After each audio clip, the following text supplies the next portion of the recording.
So, hi everyone, and welcome to this eightfold path to liberate free, especially using the 8 new ICF competencies. And I'm Siri Kaur. I'm the director of Innermost Shift Coach Training. What is this eightfold path to liberate free? What we are talking? Actually, they are the 8 ICF core competencies, and it's a journey to spread awareness of the impact of these ICF core competencies in coaching, and especially in this new world normal, what we are all facing together today, and how conscious use of these competencies can really create a remarkable difference in our everyday life. So, in this endeavor, we have partnered with various outstanding MCC coaches who will take us through this journey of how we can really apply these new ICF core competencies and help the coaches to be more present, to be more listening and listening differently, to raise the engagement level with the client, and much more. So today we have with us Dr. D. Ivan Young from Texas, US.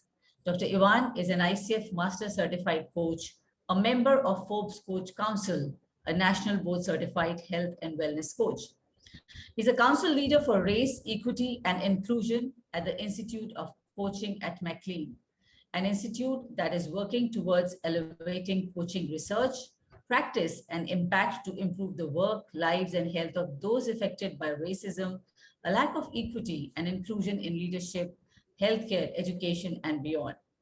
And while I was just being on his profile, the reality check doctor, what I found extremely interesting was a statement by Dr. D. Ivan stating that master level coaching is a creative process.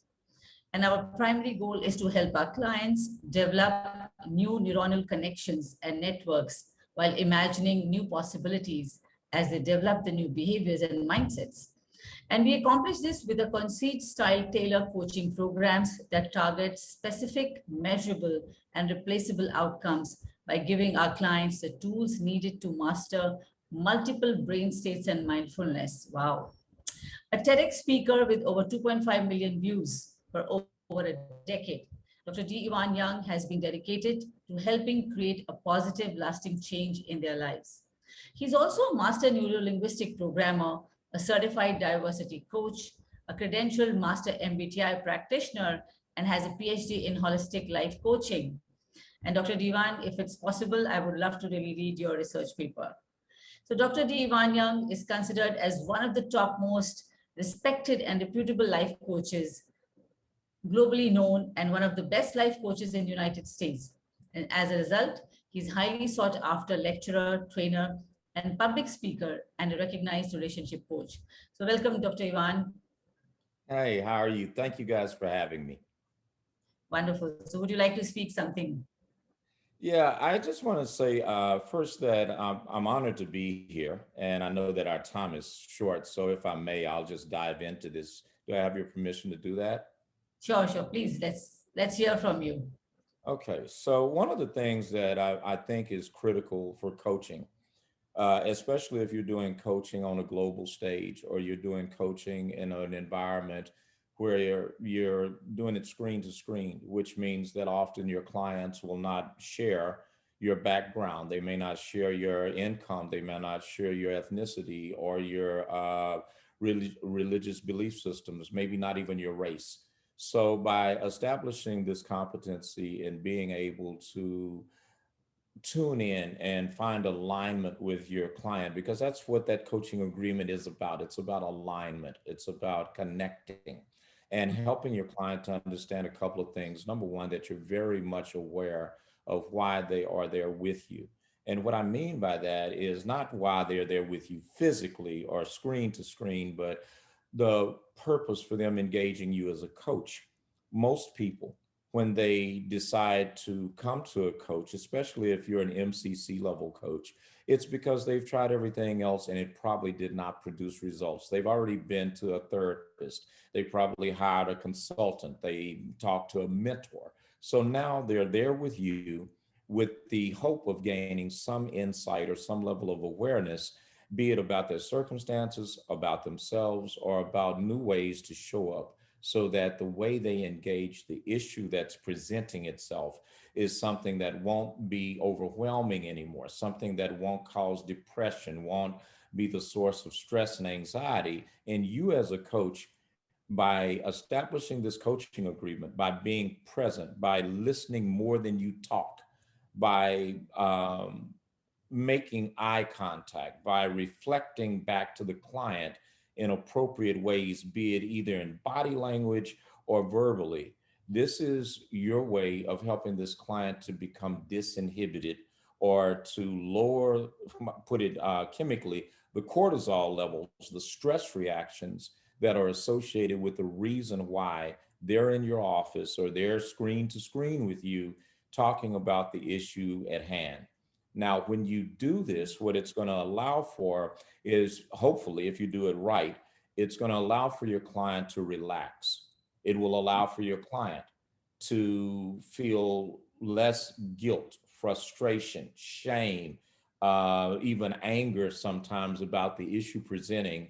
And now we can take that energy and shift it from being a source of stress or discontent or worse, distraction, and recommit that focus to being present and mindfully present with you in the coaching session. Yeah, that's amazing. I think that's really wonderful. And that's what is required.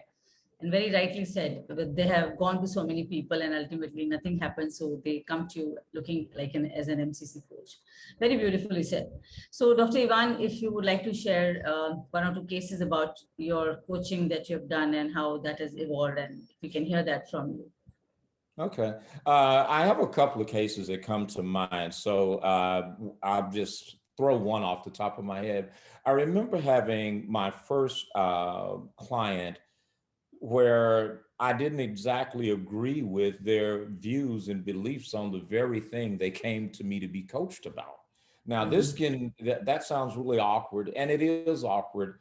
So the tool that you have to use is mindful listening, is being very present.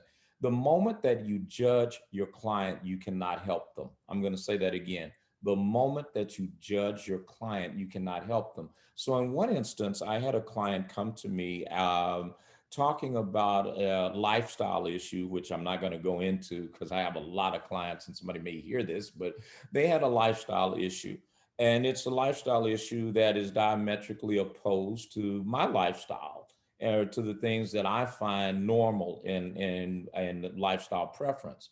But what I had to do as a coach is stop and check myself and remember, they did not come to me to get my opinion. They did not come to me to get my approval. They came to me to get clarity. And this is one of the first tools that you can use in your coaching is when your client comes to you with something that's divergent, something that you may at some core level find even offensive, you got two choices to make. One, you can tell the client, you know what, I don't think I can coach you on this. And if you feel that way, that's okay. It's okay not to take everybody. But if you're a master level coach or even a PCC coach and you're fine tuning your skill set, this is one of the things that is going to be frequent. It's going to be something that the better you do it, the more masterful and more skillful you are as a coach. So here's some techniques that you can use. One, always before the session, remember the most important time of any coaching session, and if you're getting ready to sit for a MCC exam or a PCC certification, the most important time in a coaching session is the 3 minutes before the session starts. Okay, just remember that. So before your session starts, clear your head. Make sure that you are fully present and fully available. Then when you are with your client, there are going to be times where you can just say, let's pause for a second. It's okay to tell your client, why don't we just take a deep breath? It's okay to say to your client, you know, please repeat what you just said. And pay attention, not to the words, but to the facial expression, the pitch, the tone, the inflection in the voice. If you see something that's highly visible, such as tears, or a frown on the face, or they tense their body up, share your observation, but make sure it's not a criticism. It is an observation. And part of this is establishing the coaching agreement when you can. So, because the agreement is you are present. The agreement is I am aware of why we're here. The agreement is what brought us to this moment matters to you. And you as a coach are recognizing how much it matters by stating your observations, by saying to your client, you know what, I can see on your face a look of disdain. I hear in your voice that you're frustrated. Tell me more about why this is meaningful to you. Share more with me about what it is that you have a vision for in us addressing this. What does success really look like? Why is this something that has to be addressed at this time in your life? Now, when I had that client that I had these divergent beliefs with, where I didn't necessarily agree with some of the lifestyle choices or preferences that they made, the more that I became concerned about my client and the less concerned that I became about my views and opinions, the more effective I was as a coach.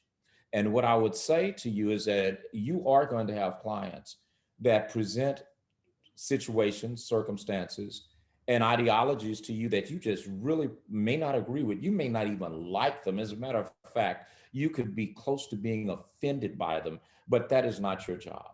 Your job as a coach is not to judge.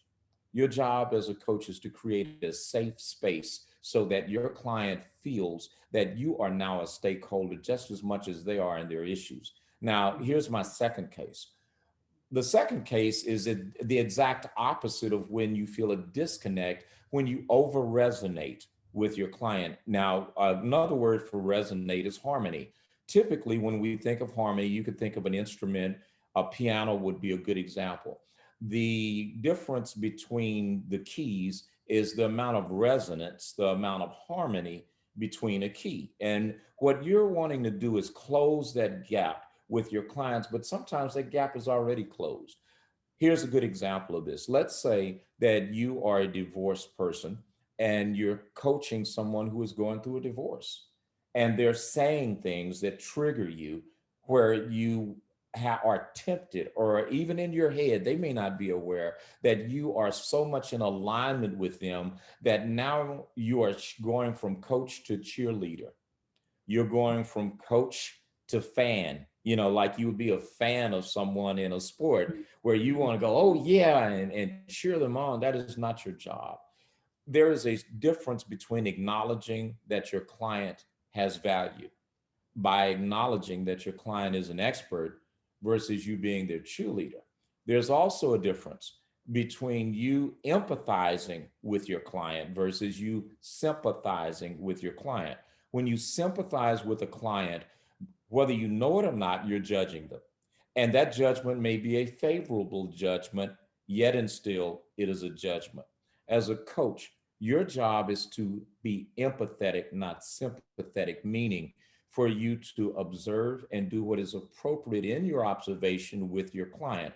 Sometimes that could be there at a point of joy. It's okay to laugh with them, but you as a coach must keep your emotional state proximal to the client, sometimes matching it. But I'm going to caution you, if you match it, now again, you're over resonating, you're identifying, you are sympathizing with your client. But if you stay proximal, so when your client is feeling a little bit down, and you can hear again pitch, tone, and inflection, and they say, man, my mother died. You as a coach can empathize and say in an appropriate tone, yes, I can see that you are really distressed from your mother's passing. That's not sympathy. That's empathy. That's being mindfully present. Another way to do this when you are in over alignment or have a high level of resonance with a client is to self talk and say to your client, let's just take a deep breath. I want to process what you said. Novice coaches, especially, get very uncomfortable with silence. You at the MCC level, you understand more than most. Silence is probably one of the strongest tools you can use in a coaching session. It allows for the client as well as the coach to be more introspective. It allows for the client as well as the coach to go back and revisit things that were just said, to pay particular attention by somatic responses. Those are physical responses where you can say to your client, you know, I'm observing that you're clenching your teeth, or I see that you're clasping your hands, or I see that you were making eye contact a moment ago, but now it appears that you're just looking into the abyss. Tell me, what do you see?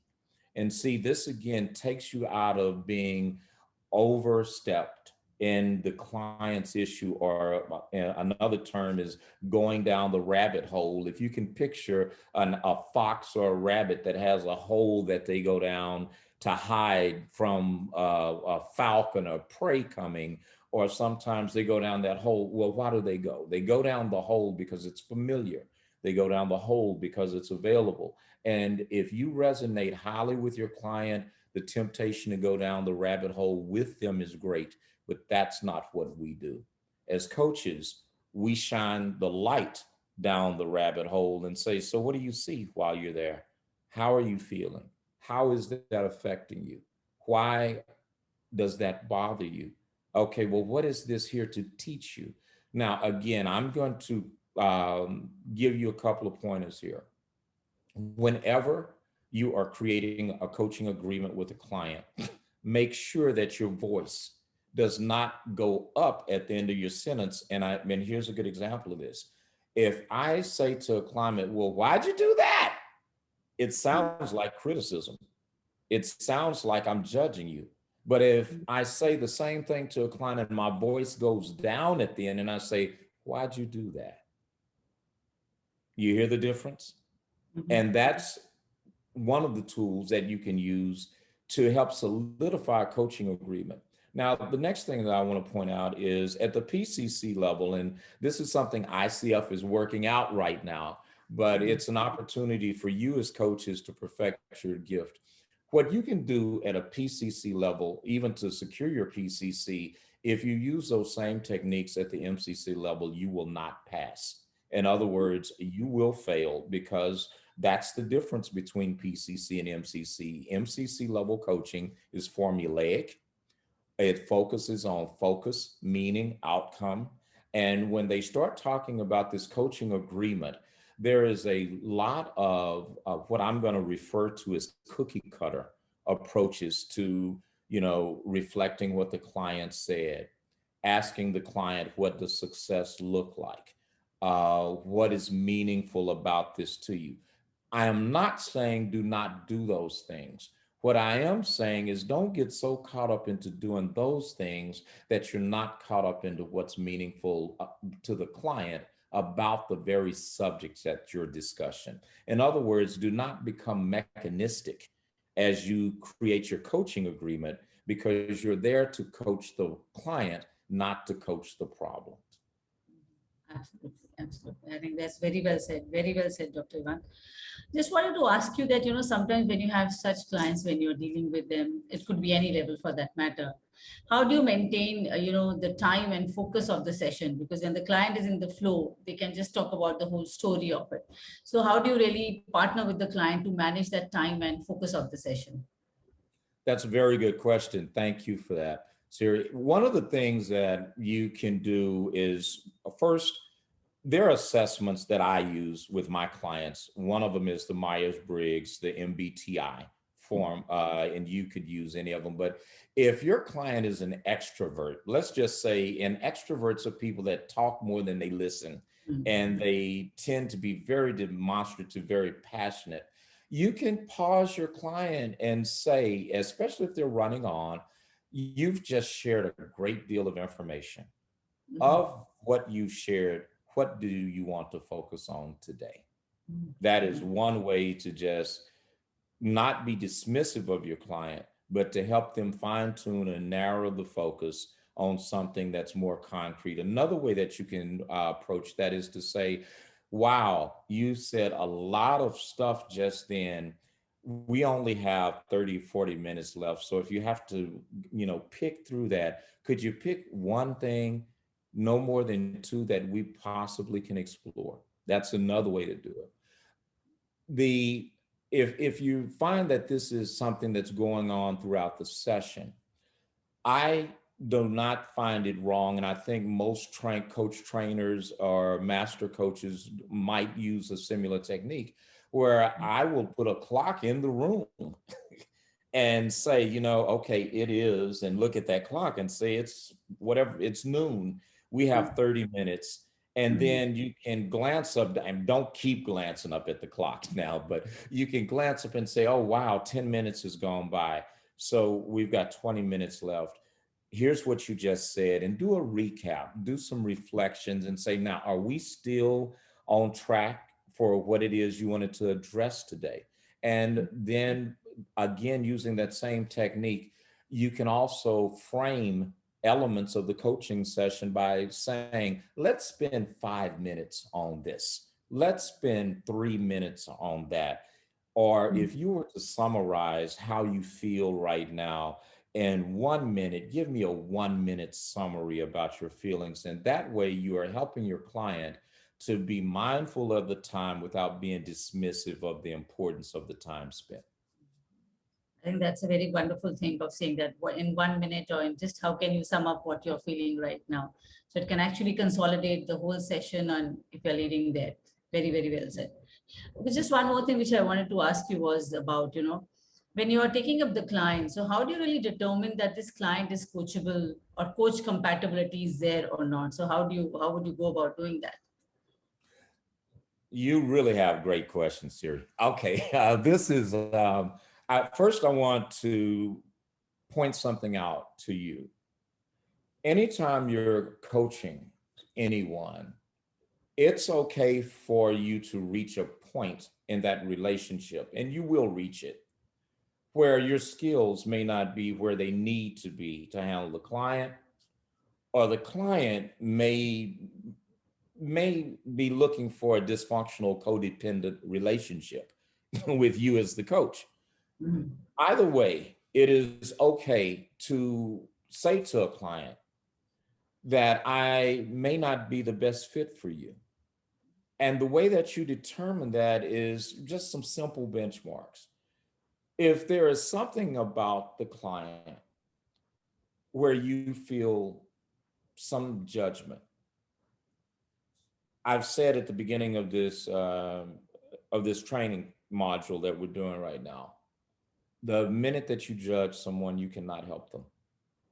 So if you find yourself judging the client, the honorable thing to do would be to say, I don't think that I'm the best fit. Would you like for me to help you find someone that it may be more suitable? Another thing that you can do is bring in another coach. When you find that the subject matter is something that you're not familiar with, or it's just hitting too close to home, you can ask the client, because always remember, whatever you do with the client, ask their permission. Don't ever commandeer the session, but ask the client, say, well, would you feel comfortable? I have a colleague that is a bit more well-versed in what we're discussing than I am. Would you mind if I write a referral for you to them? Or in our next session, may I bring that person in? And if you like them, you could work with both of us or even them. But the thing that is somewhat frightening for people is to admit that something's beyond your grasp. To the contrary, when you have the character and the courage to tell your client the truth, Absolutely. they will respect you much more. And they will appreciate the fact that you're able to humble yourself and put their needs first. And the best example of this, just picture yourself going to a dentist or Mhm. going to a doctor. Would you want that dentist to try to proceed doing something in your mouth that is beyond their skill set or their competence? I don't think you probably want that to happen. I know doggone well I wouldn't. Yes. So the same thing is true about coaching. When you are in over your head, it's okay to tell the client, you know, excuse me, but this subject is something that I'm really not capable of giving you what I feel you deserve right now. Would you mind? And again, always ask the client's permission.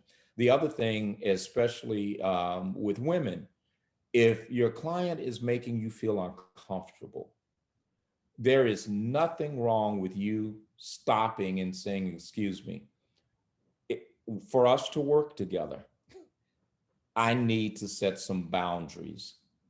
Mhm. So, I would prefer if you didn't call me some term of endearment. And the guy may not even mean anything by it. I know in my culture, it's very common for people to say, hey, babe, it's Creole culture, it's American, French, Mhm. Black culture, right? Mhm. And it's a term of endearment. On the Latin side, there's a lot of touching and hugging, and some people aren't comfortable, especially introverts, with being touched or being hugged.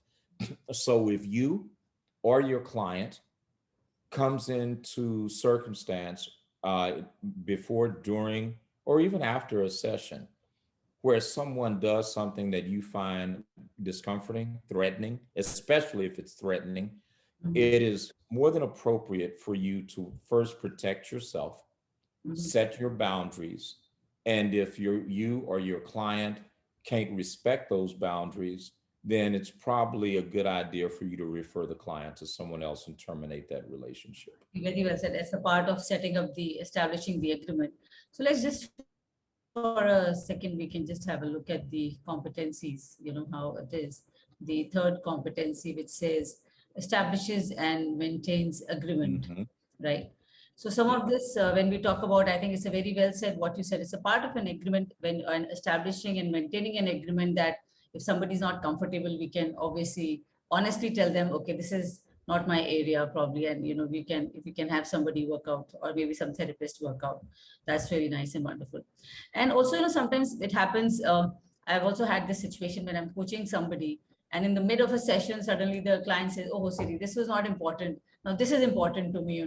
And we are midway the session. It's a 60-minute session, so 30 minutes have already gone. So in such situations, what do you think can be done, Dr. Iman? Well, the first thing you do in a situation like that is to say, okay, well, we started talking about this. Have we reached a point where we have satisfied that, and now we're going to talk about this? In other words, never assume. Assumption creates nothing but problems. Make it your mission to maintain a point of clarity about why you are engaging the session at the level you're engaging it and in the subject matter, so that you and your client are on the same page. When I look at this, and I want you guys really to look at these 11 aspects of creating a coaching agreement, that some of the most important things are just basic things: logistics. How long are you going to meet? What can they expect, and what are your fees? That's something that you do not want to have ambiguity about. Another thing that you want to make sure is that you don't over promise and under deliver. In other words, do not promise outcomes to your clients. Mhm. If there's going to be a commitment that you make, let that commitment be to their well-being, and that you will be mindfully present so that you can create awareness. You, as a coach, are not a problem solver. You are a magnifying glass that creates awareness. And if you maintain that, you'll probably stay in safe water and won't drown yourself. Another thing is, do not predict and set outcomes for your clients, because outcomes are evolutional. What is an acceptable outcome in week 1 or 2 of a coaching relationship may not even be relevant by week 5 of a coaching relationship. I would also suggest, especially at the master coaching level, that you start conditioning your clients to understand that coaching is a process, it's not an event. With that stated, I would start establishing bars where I would say, I typically, when I work with a client now, I do it 12 weeks at a time. You cannot have effective change. People say, well, if you do something for 21 days, that is not true. The science behind it does not reinforce that in any way. to bring noticeable change to anyone typically takes about 90 days, especially if it's evoked change, meaning that it's inspired from the inside out. So when you start setting a coaching agreement at the master coaching level, even at the PCC level, I would definitely say 6 to 12 weeks would be something that I would consider. Another thing is you, in coaching your client, want to create stakeholder relationships and be aware of other stakeholders. In A fact, that lot, was the next question I was wanting to ask you, because it says in partner with the fourth point, partner with the client and relevant stakeholders to establish an overall coaching plan and goals. Yeah, so please continue. yes, Yes. yes, that is critical.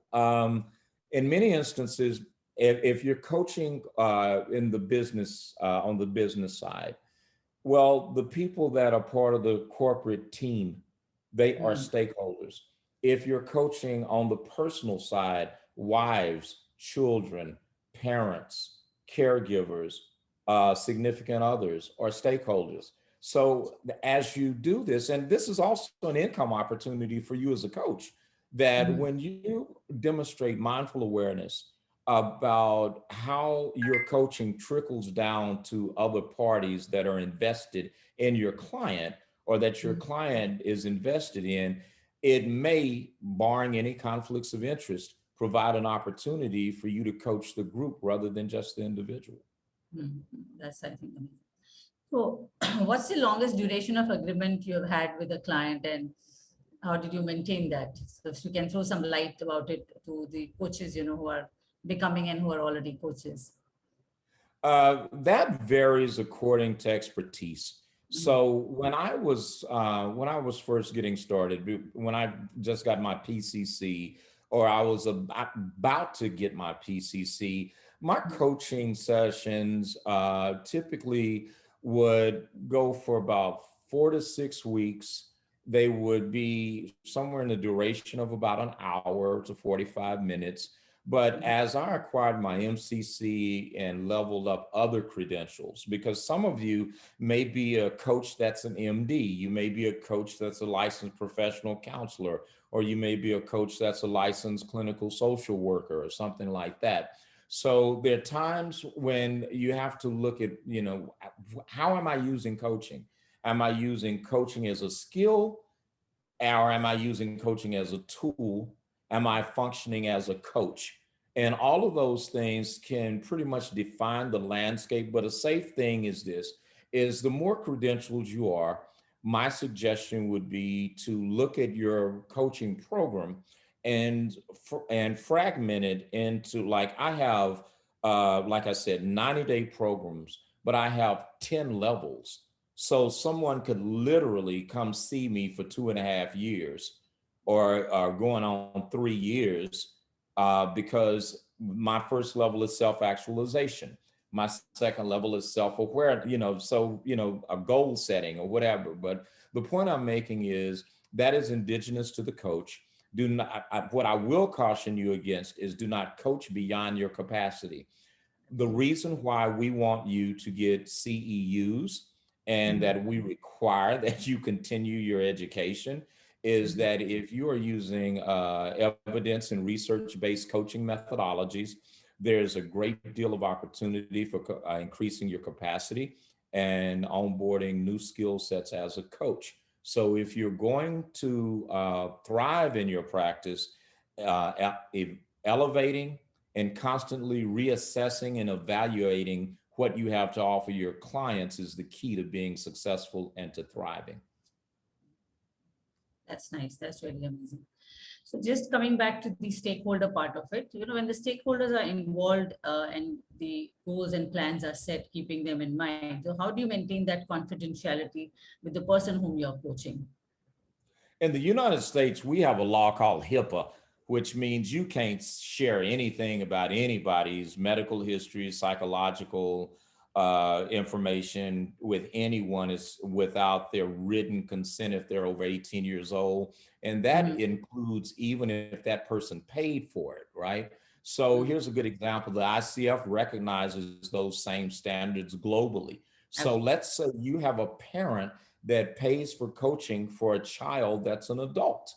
Hmm. Well, if their offspring is an adult, you cannot share with the parent anything that happened in that coaching session. I would say the one simple rule is this: intimacy and trust is critical for a great coaching relationship. Don't breach either. Hmm. Protect any information that your client shares with you. I tell people the notes that you take, always remember that those notes can be subpoenaed to a court, and that's any court anywhere on the developed world. India, United States, Middle East, Africa, or Australia, Canada, Europe. So at the end of the day, it pays to have a very good ear and to Hmm. listen assertively. Keep notes as needed and make sure that you keep good records. And of the records that you keep on your clients, make sure that you keep them secured with a password and that you keep them under lock and key in your office. And by the way, that's an ICF test question when Hmm. you sit for certification. Right, right, right. Wonderful. Thank you so much for that insight. And just one more question, which when I was reading, and you had mentioned that your primary goal is to help your clients develop new neuronal connections and networks. So Mhm. how do you do that? How do you really work on that? Well, I'll take a quick dive in it because I don't want to bore anybody. But my background is neuropsych, so the brain and the mind are two different things, right? Your mind is the use of the brain, and the brain is nothing but a muscle, just like a bicep or your legs. If you do arm curls, you get bigger biceps. Well, Mhm. your brain interacts with cues in the environment, and when those cues happen, you have some brain states. Some of them are fight, flight. People, before we knew better, we attributed that to the limbic system, but now we found that it's much deeper than that. But Mhm. there's some places in the brain: the hippocampus, the thalamus, the red nuclei, the prefrontal cortex, the motor sensory part of the brain, the occipital part of the brain. Well, when stimulus occurs in the environment, your brain functions on an electrical chemical gradient. So when that electrical signal hits the synapse and you have this action potential go down the axon, when it hits that other nerve, you have the release of a neurotransmitter or a hormone. And that's what causes a visceral response, meaning that when certain chemicals are released in the brain, the the neurochemistry predisposes the brain to certain brain states, being hypervigilant, depression, stress. Mhm. And when these brain states occur, we really are under the operation of the sympathetic nervous system. We can't control it. You just react. It's kind of like if something scares you, your heart beats fast, you get tachycardia. If Right. you get mad, cortisol releases and you have vasoconstriction. And you see this with people with asthma. One of the things when they inhale, it's a cortical stimulant. So it opens up the bronchi so they can get more air. It causes the kidneys to constrict. And when that happens, you get more water, which causes the blood pressure to go up, right? So when we want to control these neural networks, we do that by being more mindful, mindfully present. So instead of the bottom up processing of the pons, the medulla oblongata, and all these hind structures in the Mhm. hindbrain, or what we call the reptilian brain, we want now to have the stuff come from the prefrontal cortex, the front part of your brain. And that's when you're mindfully present. That's when you hear a loud bang when you sleep, and then you realize, oh, I left the TV on, and you automatically shut down the cascade of cortisol and norepinephrine and all these chemicals. But we can do that by how we communicate with ourselves neurolinguistically, by how we language ourselves, by the way that we anticipate information. And what happens is the more that we start becoming proactive and less reactive, we are able now to reconstitute those neural networks. And as you know, the brain is plastic, it keeps growing. The rumor about you can't teach an old dog new tricks, not true. Burn the dog, he won't go back to the fire again, right? So at the end of the day, when people learn how to be mindfully present, when they learn how their brains function, and there are lots of books out there, great books, Organize Your Emotions, Optimize Your Life would be one. Nonviolent Communication by Rosenberg would be another. Uh, uh, Understanding Emotional Intelligence, and I can't even think of my guy's name, but there's a lot of content out there that can In really fact, I help. was about to ask you if any book is suggested, and you said it yourself. It's so amazing. And you know, we do the same thing using the NLP and using the neuroscience and brain science in our innermost shift coaching model. That's what we also do, help people to understand that where they're coming from and understanding what's the kind of programming they have done and how we can, using that tools, how we can really, change that whole structure of the program that has happened to them, and also using mindfulness, making them aware that's what's happening to them, and putting the yoga somatic science into it, that if they're finding it, how they're really finding it inside the body, what's happening to them, and integrating with the whole, the neural pathway, and then embedding it together. It's a huge lot of transformation which happens to people. So I think that's been really great. I think a lot of insight, Dr. Divan. I really appreciate, and I really thank you for your time. It's such a wonderful thing that you have shared. And I think it's a very wonderful insight for all the people. A lot of amazing inputs, a lot of valuable inputs. And I hope all the coaches, all the people who are listening to it are there with us. They will definitely going to be benefited. And you have also mentioned the books, and I think that's something even much more amazing. And that's it. I think it's so wonderful for you to be here. Thank you so much. Thank you. So, oh, and that book was Emotional Intelligence, I think, by Goldberg. Yeah. Oh, But okay. thank you for having me. It's been a blast, and let's do this again soon. Yes, sure. Any message for the coaches? You want to just tell them something in the last minute? Yeah, I just want to say this to you. Coaching isn't something you do, it's who you are. Be mindfully present, and your goal with any client is to have them get clarity and make sure that your relationships are transformational, not transactional, and that will help you to thrive as a coach. That's very wonderful. Thank you once again. Thank you for your time. And I think it was so wonderful to have you with us. Okay. Thank you.